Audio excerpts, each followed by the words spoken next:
এই হাই তো মারি লাগবো, তুই গলা চিপ দিছিস না? ওই তো মোবাইলে আছে। তুই মারিস না? তুই শার্ট পাল্টাইছিস কেন? তুই শার্ট পাল্টাইলি কে? তুই শার্ট পাল্টাইলি কেন? তুই আর মারলি কেন?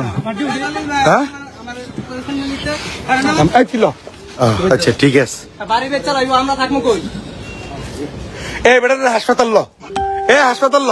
এই যে ডরে কেউ ধরো না, জয়ের বেড ডরে, সাইবুল বেড ডরে। এরা কই থেকে এই সাহস পাইছে? এই যে বিএনপির নাম দিব 2 দিন পরে যে উনি বিএনপির নেতা। এই যে আমার প্রিয় কলিজার ভাইয়েরা কেমন আছেন? আশা করি অনেক ভালো আছেন। আজকে আপনাদেরকে একটা অনুরোধ করব যে এই ভিডিওটি একবার দেখার জন্য প্লে করেই ফেলছেন, ধৈর্য সহকারে সম্পূর্ণ ভিডিওটি দেখেন আর আপনার মতামত মন্তব্য কমেন্ট বক্সে কমেন্ট করে জানাবেন। কিছু কথা আপনাদের সাথে শেয়ার করবে। ইতিমধ্যে ছোট্ট ভিডিও ক্লিপের অংশ দেখেছেন, সম্পূর্ণ ভিডিওটি দেখেন। আপনাদের মানে এই ভিডিও দেখার পরে আমি জানি না কেমন লাগবে এবং কিছু কথা আপনাদের সাথে শেয়ার করব। কথাগুলো আগে শোনেন। বাবার কেনা সম্পদ অর্থাৎ বাবার এখনো পূর্বপুরুষদের যত জায়গা জমি ভোগ করতেছে সবকিছুই বাবার। বাবার অপরাধ হচ্ছে সে একটা বিবাহ করেছে বুড়ো বয়সে। বুড়ো বয়সে তো সে বিবাহ করবেই। ছেলের বউ যদি না দেখে এবং মেয়ে যদি না দেখে তাহলে তার তো বৃদ্ধ বয়সে লোক লাগবে। কাজের লোক নিয়ে তো আর সংসার চলে না। অনেক দিন যাবৎ এই লোকটার বউ মারা গেছে আর ছেলেমেয়েরা যার যার মতে মতে আছে, যার যার সংসার সে সেই নিয়ে ব্যস্ত। বাবা খাইলো কি খাইলো না, বাবা কি করতেছে এটা তাদের কারোর দেখার মানুষ নাই। বাবা ভুল করে একটা বিয়ে করে ফেলছে।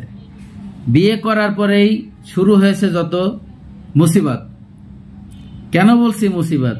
এই বাবার জীবনে সবচেয়ে বড় কাল হয়ে দাঁড়াইছে তার বউ। কিন্তু সে বাইচে থাকার জন্য তার তো একটা লোক লাগবে। সে বউ হোক, সে বিটার বউ হোক এবং সে নিজের মেয়ে হোক এবং কাদের বেটি হোক। যেহেতু সে বৃদ্ধ, যেহেতু সব বুড়ো হয়ে গেছে, তার তো একজন নিজের পার্সোনাল একজন লোক লাগবে। বড় ছেলে, মাঝে ছেলে, সাইজে ছেলে এবং ছেলে মেয়ে কেউ দেখে না। তার অপরাধ সে বিয়ে করছে কেন?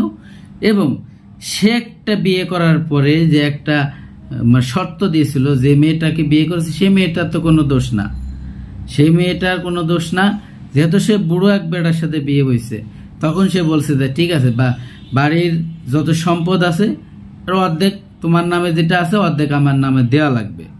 তার যদি না হয়, তোমার ছেলে মেয়েরা আছে তারা আমাদেরকে থাকতে দেবে না, আমার সে অধিকার তারা রাখতে দেবে না। এই ঘটনার জন্য বাবা শর্ত দিয়ে সে একটা বউ তুলে এনেছে ঘরে। আর সেই বউ তুলে আনার পরে যত ঘটনা ঘটেছে আপনারা দেখছেন শুরু থেকে, যে এই লোকটাকে এমন মারা মারছে তার বড় ছেলে এবং সাজে ছেলে, মাঝে ছেলে এবং মেয়ে মিলে। অর্থাৎ তার যত সন্তান আছে আগের ঘরের প্রত্যেকটা লোকই তাকে মারছে। আর এই যে বড় ছেলে যে হাইটে চলে যাচ্ছে, যে ভাই লাইভটা করছে তাকে আমি অসংখ্য ধন্যবাদ দিচ্ছি। কারণ সে যদি সাহসের সাথে লাইভটা না করতো, সোশ্যাল মিডিয়াতে না আসতো, এই ঘটনাটা হয়তো কেউ জানতোই না। এই লোকটাকে এমন মারা মারছে মানে একবারে দুনিয়া থেকে বিদায় করে দেওয়ার জন্য যত করে কৌশল, যত প্রকারের মায়ের তাকে দিছে। সে এমনি বৃদ্ধ মানুষ এবং বুড়ো, এবং মারছে চুল পরিমাণ মায়া তাদের মধ্যে নেই যে আমার বাবাকে ভুল করে মারছি, যাই তাকে হসপিটালে নিয়ে যাই। হসপিটালে তো তারা নেবেই না এবং নিতে দিবেও না, কাউকে দিবেও না। যদি কেউ সেই লোকটার কাছে যায় তাকে মারধর করে এবং তার সাথে গ্যাঞ্জাম করে। তাহলে আপনার শরীরের মধ্যে যদি রক্ত থাকে, আপনার এই কথাগুলো জানার পরে, এই ভিডিওটি দেখার পরে আপনাদের কেমন মনে হবে? আশা করি হয়তো আপনাদের ভালো লাগতেছে না, কমেন্টে জানা যাবেন। আর যে লোকটা যারা এই কাজগুলি ঘটাইছে অবশ্যই এই এলাকার যে প্রশাসন আছেন দ্রুত তাদের বিরুদ্ধে আইনি ব্যবস্থা নেন। কারণ এই ঘটনা যদি হতে থাকে তাহলে বাংলাদেশের প্রত্যেকটা বাবা মাই এইভাবে মার খাবে আর তাদের বাড়ি ঘরদোর হারাবে, তার বুড়ো হওয়া কি তাদের অপরাধ? আরে ভাই, আপনিও তো একদিন বুড়ো হবেন, আপনি তো বুড়ো হয়েই গেছেন, আপনি তো 50 বছর প্লাস হয়ে গেছে, আপনার বাবার সাথে হাতে গোনা 20-30 বছর ছোট। তাহলে আর কিছুদিন পরেই তো এই দিনগুলোর জন্য আপনার অপেক্ষা করতে হবে। তো আমি আর বেশি কথা বাড়াচ্ছি না, চলে যাবো সেই গুরুত্বপূর্ণ ভিডিওতে যাওয়ার আগে ছোট্ট করে রিকোয়েস্ট করব, আপনি যদি আমার চ্যানেলে নতুন বন্ধু হয়ে থাকেন, ভালো লাগলে চ্যানেলটিকে সাবস্ক্রাইব করবেন আর ভিডিওগুলো বন্ধুদের মাঝে শেয়ার করে দিন। তো চলুন সেই ভিডিও দেখে আসি। এটা হচ্ছে আশারিসরের রহিম, সবাই চিনে। এই যে এটা এই জরবে এদিকে এই সাইল বের দিলে, এই সাইল বেরলে, এই যে মারছেন যে আর কি লিগে মারছস? লাগাবি চালাই দেখিয়া আত্রা কই গেছে? আমরা থাকতে না, এটা বাড়ির মধ্যে। আচ্ছা ঠিক আছে, বাড়ি বেচা লাগবে, আমরা থাকবো কই? এই বেটা হাসপাতাল ল, এই হাসপাতাল ল। এই যে ডরে কেউ ধরো না, জয়ের বেড ডরে, সাইবুল বেড ডরে। এরা কই থেকে এই সাহস পাইছে?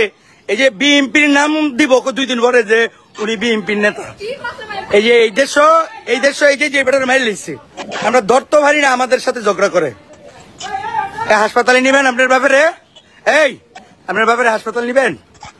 হ্যাঁ, এই তুই হাসপাতাল নিবি? কেউ রে নিতে দিবি? কেউ রে নিতে দিবি? কেউ রে নিতে দিবি? এই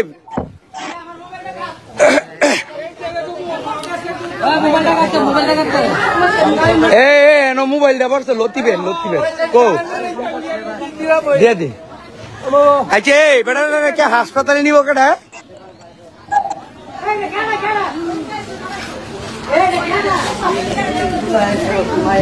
কেডায়?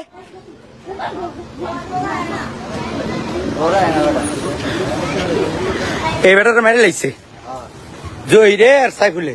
এই বেটার ধর ধর, সাদা ধর, এই ইয়ার ধর, ধরে একটা অটো তুল। এই থানকির বলা, এটা ধরস না কা? এই সুধীর বলা না খাবি সুস্কে ধর, এই সুধীর বলা ধর, বেটার মেরে লাইছে। বেটার হাসপাতাল নন লাগতো না? ধর, এই ধর। জয় রে মারছে না, জয় রে সাইফুলে। এই তুল, বেটাই বিয়া করছে দেখে, বেড়াবি। এই অটো লে, অটোত বর।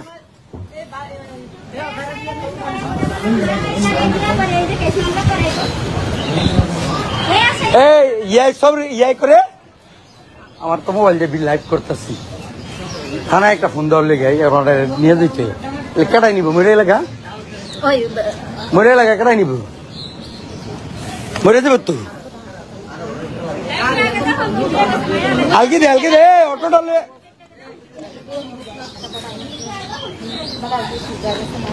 আপনার বাপের কি হসপিটালে নিবেন? বাপের দিদি তো মারছেন কেরে? কেরাই মারছে? ঠিক আছে, এটা হলো রহিমের ছোট ছেলে। এই খানকির বুল, তুই রহিম রে কিছু মালিক কেরা মারছে? তোর ডাক্তার কাছে নিতি না? তোর মামের আরো দূরে মারছে, যা ডাক্তার কাছে লয়ে যা। আরে ডাক্তার কাছে লয়ে যা, ডাক্তার কাছে লয়ে যা। তোর ভাবের নীতি না যে মারছে, যাই মারছে তোর ভাবের নীতি না ডাক্তার কাছে, তোর কেন মারলি? যা আমার ডিউটি চল না।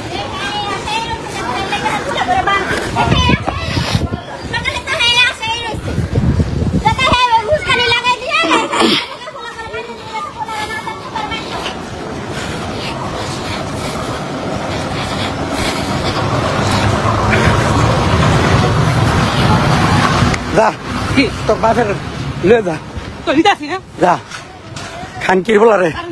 না না, খানকির বলা শিখে দিয়ে তোর বাপ এমনি কেমন? আরে লগে ভাড়া এবার পুলিশ এবার মরে দিলে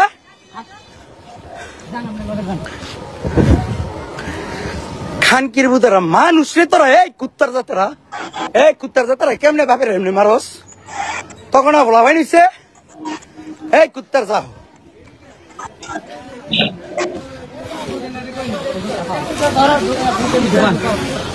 এই হাই তো মারি লাগবে, তুই গলা চিপটিস না? ওই তো মোবাইলে আছে, তুই মারিস না? তুই শার্ট পাল্টাইছিস?